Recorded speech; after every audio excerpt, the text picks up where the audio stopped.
आप सभी को जय मसीह की द बाइबल पोर्शन में आपका स्वागत है।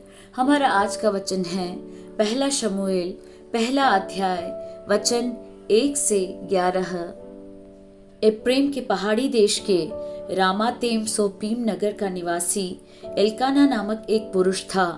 वह एप्रेमी था और सूप के पुत्र तोहू का परपोता, एलीहू का पोता और यरोहाम का पुत्र था।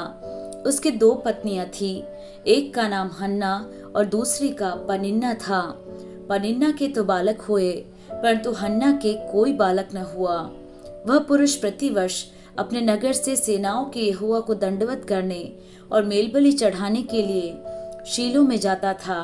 वहां होपनी और पीनहास नामक एली के दोनों पुत्र रहते थे, जो यहोवा के याजक थे। जब जब एल्काना मेलबलि चढ़ाता था, तब तब वह अपनी पत्नी पनिन्ना को और उसके सब बेटे बेटियों को दान दिया करता था, परंतु हन्ना को वह दूना दान दिया करता था, क्योंकि वह हन्ना से प्रीति रखता था। तो भी यहोवा ने उसकी कोख बंद कर रखी थी, परंतु उसकी सौत इस कारण से कि यहोवा ने उसकी कोख बंद कर रखी थी, उसे अत्यंत चढ़ाकर कुढ़ाती रहती थी। वह तो प्रतिवर्ष ऐसा ही करता था, और जब हन्ना यहोवा के भवन को जाती थी, तब पनिन्ना उसको चढ़ाती थी, इसलिए वह रोती और खाना न खाती थी। इसलिए उसके पति एल्काना ने उससे कहा, हे हन्ना, तू क्यों रोती है और खाना क्यों नहीं खाती, और तेरा मन क्यों उदास है? क्या तेरे लिए मैं 10 बेटों से भी अच्छा नहीं हूँ?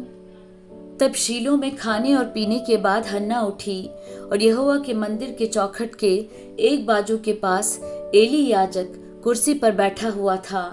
वह मन में व्याकुल होकर यहोवा से प्रार्थना करने और बिलख बिलख कर रोने लगी, और उसने यह मन्नत मानी, हे सेनाओं की यहोवा, यदि तू अपनी दासी के दुख पर सचमुच दृष्टि करे और मेरी सुधि ले और अपनी दासी को भूल न जाए और अपनी दासी को पुत्र दे, तो मैं उसे उसके जीवन भर के लिए यहोवा को अर्पण करूंगी और उसके सिर पर छुरा फिरने न पाएगा।